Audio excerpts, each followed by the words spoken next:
Muito bem, pessoal, vamos ver agora no Giscolab como que fica esse último dia de workshop. Último dia de workshop, né, gente? No qual a gente vai seguir aí os propósitos do Steinitz para esse ano.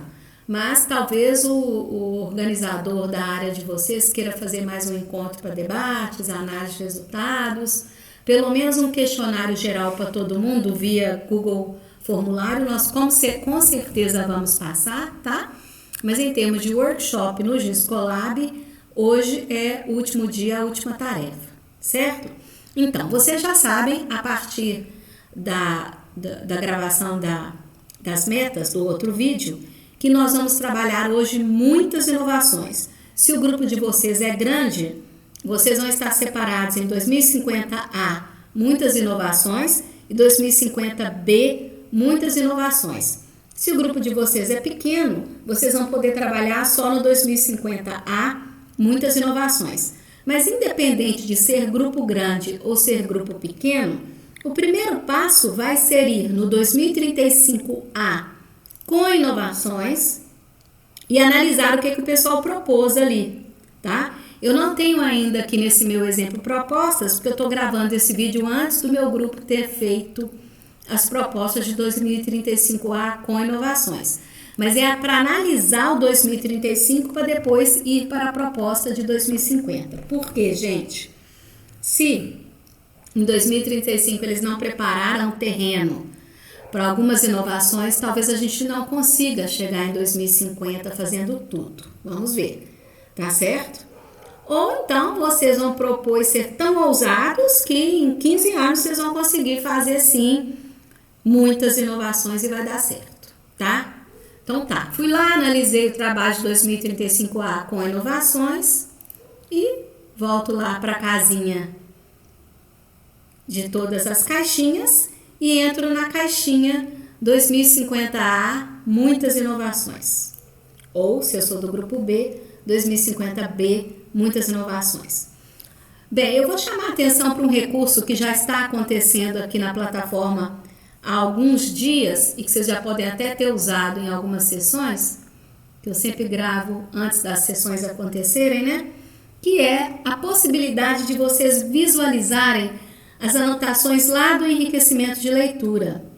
A gente vai aqui à esquerda, onde a gente visualiza as camadas, e onde está o default, lá dentro do default, eu posso pedir para visualizar as anotações. Então, a gente trouxe para cá aquelas anotações do enriquecimento de leitura, ou se outras anotações foram feitas em qualquer contexto durante o workshop, vem tudo para cá somado, as anotações. Na forma de alerta, gente. A única coisa é que elas perdem aquela simbolização inicial, que no primeiro dia a gente usou as gotas com as 10 cores. Aquelas vêm todas com a mesma cor, porque a função delas não é chamar a atenção, mas sim ter o registro dos alertas, para caso você queira, por exemplo, fazer uma proposta aqui perto de onde está um alerta, você verificar o que a pessoa falou ali, tá? Então, por exemplo, estou curiosa para saber o que a pessoa falou lá em Jaboticatubas. Aí eu vou lá na carinha do homem que está gritando, clico nela. A princípio ele me dá a lat-long, mas se eu for nessa setinha aqui, que é o próximo, eu vou ver o que a pessoa comentou. HIS afastado da mancha urbana consolidada. Conflitos de oferta de infraestrutura e disponibilidade de serviço. Olha só que interessante. Então, isso significa que eu preciso fazer um atendimento de infraestrutura mais perto de uma área onde eu possa atender mais pessoas, tá? Então, não só isso, né, me dá ideias do que fazer, como também se eu estiver propondo uma determinada tipologia de uso ali, eu posso avaliar se essa tipologia, ainda que inovadora, está em conflito com esse alerta que essa pessoa deixou aí para mim, tá? Então, pode ajudar, gente, esses alertas podem ajudar na hora que a gente for fazer essa proposta para 2050 com muitas inovações. Mas se eu não quiser ver esses alertas, não tem problema, eu vou lá e tiro o olhinho das anotações. Pois bem, Da mesma forma que da semana passada, as ideias vão ser desenhadas na aba de diálogos. Então, a gente vai lá, 3 listinhas, diálogos, e escolho fazer uma nova contribuição. Gente, seguindo os 10 temas que nós estamos trabalhando, tá?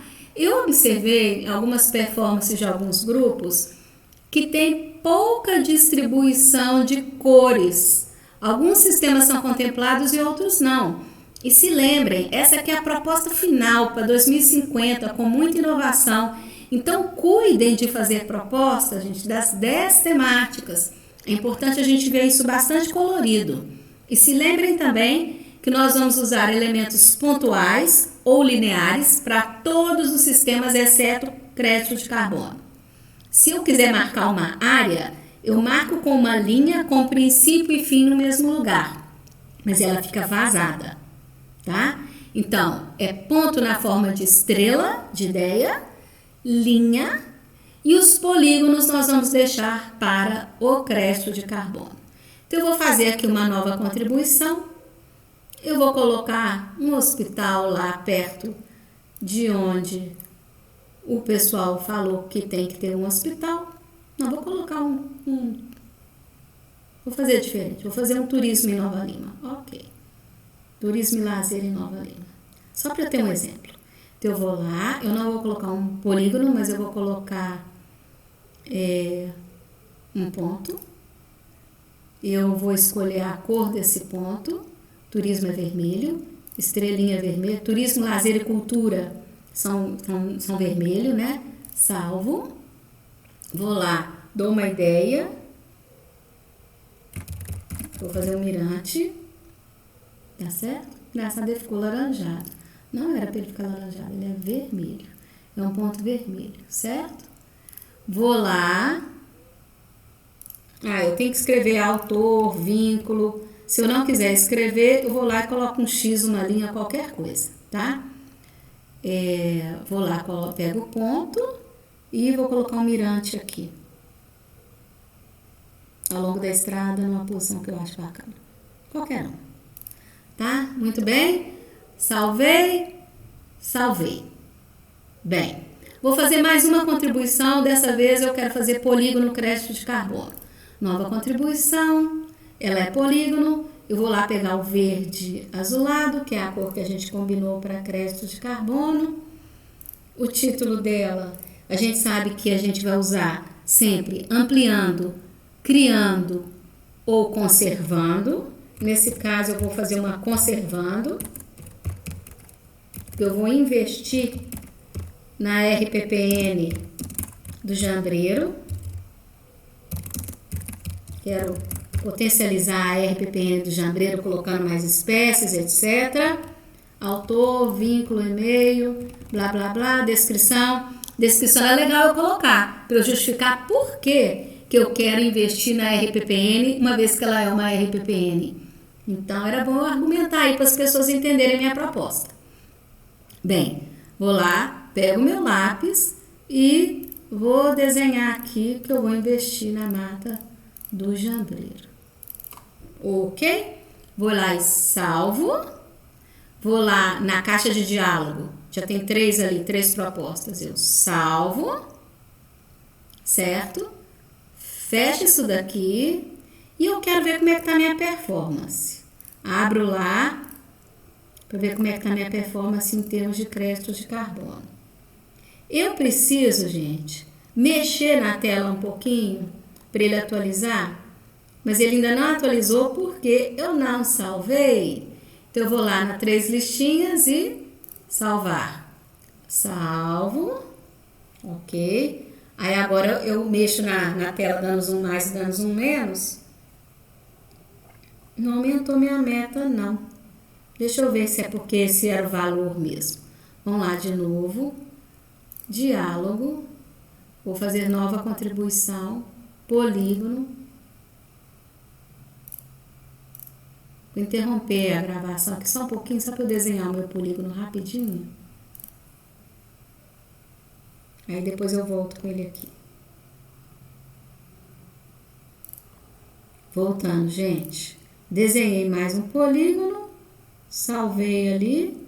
Aí agora sim, ó, eu salvei lá no diálogos mesmo, nem precisei salvar o contexto, salvei no diálogo, e aí eu dou zoom mais ou zoom menos, ele atualiza, ó, mas eu ainda estou muito longe da meta de 30%, muito longe. Então as propostas que eu fiz ainda estão muito longe de um incremento de 30% na cobertura vegetal, seja ampliando, seja conservando, ou seja ampliando, tá bom? Mas vocês vão cuidar dessa meta aí, isso tá me dando aqui o CO acima e o CO abaixo da terra, a área em quilômetros quadrados e o número de árvores propostas, tá? Naquele PowerPoint que eu tenho compartilhado com os coordenadores, a gente pode dar uma olhada ali, o que seria a expectativa em termos de quilômetros quadrados, em termos de 30% da área. Vou abrir o PowerPoint aqui só para a gente conferir, um minutinho. Olhem só, pessoal, peguei o PowerPoint lá, estou vendo aqui para essa região de Belo Horizonte. Na Mata Atlântica, eu precisaria incrementar 504 quilômetros quadrados, para isso significar 30%. E no Cerrado, 314 quilômetros quadrados. Isso significa que na região metropolitana de Belo Horizonte, para eu atingir 30%, gente, isso não é pouco. Eu preciso incrementar, conservar ou ampliar, tá? Conservando, ampliando ou criando 818 quilômetros quadrados. Por isso que eu estou tão longe do target. Vamos voltar lá para o Giscolab. 518 quilômetros quadrados. Voltando lá para o Giscolab. 518 quilômetros quadrados. Por enquanto eu propus só 90 quilômetros quadrados, um pouco menos de 90 quilômetros quadrados. Por isso que eu estou tão longe da meta, tá? Isso nos dá uma referência de escala, porque muitos de nós temos dificuldade com a escala de planejamento regional, tá? Mas é só para a gente saber a proporção que isso tem. Setinha para a esquerda para ver os widgets, vou lá e fecho. 1, 2, 3, 4, 5. É ali que eu controlo como é que está a minha performance. Bem, fizemos lá a rodada de propostas, elas foram salvas. Aí o que vai acontecer? Se eu estou em dois grupos, grupo A vai entrar no contexto, salvei, né? Eu sou lá do grupo A, vou lá na casinha e vou entrar no contexto do grupo B, que é 520B, muitas inovações. Para quê? Para analisar o design deles. Não vai ter nada aqui que a gente ainda não fez, mas a essa altura já vai ter já está cheio de propostas aí. Então eu vou analisar o design deles e vou fazer comentários. Vou precisar voltar lá para o nosso, porque que eu não tenho. Se eu não estou separado em grupo A e grupo B, vai ser no próprio 2050A mesmo, em que nós vamos fazer comentários das propostas existentes. Então vamos lá. Lá nas 3 listinhas, diálogos, aqui é a lista de propostas existentes. Eu acho que eu quero comentar essa história desse mirante. Aí eu vou lá, clico na palavrinha da ideia e vou colocar ali uma nova resposta. Aí, se eu não quiser me identificar, eu ponho um X, um ponto, alguma coisa, mas eu preciso fazer uma descrição, tá? Isso de eu me identificar vai depender muito do coordenador de área de cada estudo de caso. Eu sei que em Recife eles estão precisando se identificar, porque depois a professora Patrícia vai fazer uma análise específica. Depende de cada coordenador. Bem, o que eu vou fazer? Eu vou comentar porque eu achei não relevante o lugar escolhido para o mirante no meio da estrada. Se ainda tivesse uma forma de parar ali melhor, né? O lugar escolhido para o mirante. Mas a ideia em si é boa. A ideia do mirante é boa. O lugar é que eu não concordei. Aí eu vou lá e salvo. E volto. Então eu já comentei lá o mirante. A conservação da RPPN do Jambreiro eu também quero comentar. Clico lá, nova resposta. eventualmente me identifico ou não. E eu gostaria de saber uma coisa. Sendo RPPN, ela já não tem um suporte próprio? Um recurso financeiro próprio, um patrocínio próprio? Ou coisa que valha? Porque a gente sabe que ela pertence a uma empresa forte. Ou foi designada, né? Foi criada a partir de uma empresa forte aqui em Minas. Aí salvo. Mas alguém é contra esse meu comentário de que ela já tem suporte próprio. Aí essa outra pessoa vai lá, nova resposta, e essa pessoa vai lá e se identifica ou não, né? Aí ela fala assim: embora seja RPPN, devido à sua grande importância para a RMBH, cabem investimentos de conservação. Então, eu estou argumentando a favor da proposta, né? Cabem investimentos de conservação. Apesar dela ser uma RPPN e ter uma empresa que pode dar suporte. Então, gente, o que vai acontecer? Vão ficar aqui réplicas, tréplicas, comentários a favor, comentários contra, comentários querendo um pouquinho mais de informação, comentários complementando informações. A gente vai fazer um diálogo aí, tá? Esse diálogo é uma coisa extremamente rica nos workshops de geodesign. Aí eu volto lá. Nesse momento eu já comentei o que eu queria comentar. Está na hora de votar. Criando um parque. Eu não quero ele não, porque ele está no lugar errado. Aí eu vou lá e dou, não gostei. Mirante, eu gostei muito da ideia. Só acho que ela não foi no melhor lugar. Mas a princípio eu vou dar um voto de confiança na expectativa de que a pessoa mantenha a ideia, mas troque o lugar, uma posição melhor da estrada. Então eu vou aprovar, dando um voto de confiança. O Jambreiro, eu sou mais pelo argumento de que ele é uma área extremamente importante, mesmo porque eu moro aqui pertinho. Então eu vou votar positivamente. Ok. Né? E esse daqui do ampliando, eu não entendi porque que essa pessoa pôs esse ampliando no meio do nada, sem justificativa. Esse eu sou contra. Então, e vou salvar, tá? Vou salvar.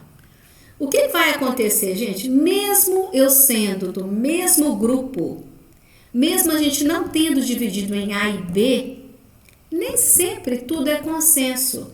Então, eu posso e devo comentar e vou votar, tá? Vou votar se eu aprovo ou não aprovo.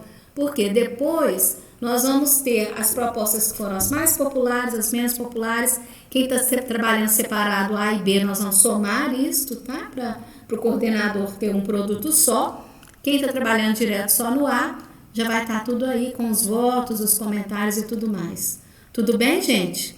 Então, essa é a dinâmica do Giscolab. Eu não vou salvar, não, tá? Mas vocês sabem que tem que salvar. E aí, no final, nesse diálogo, nós vamos ter várias anotações.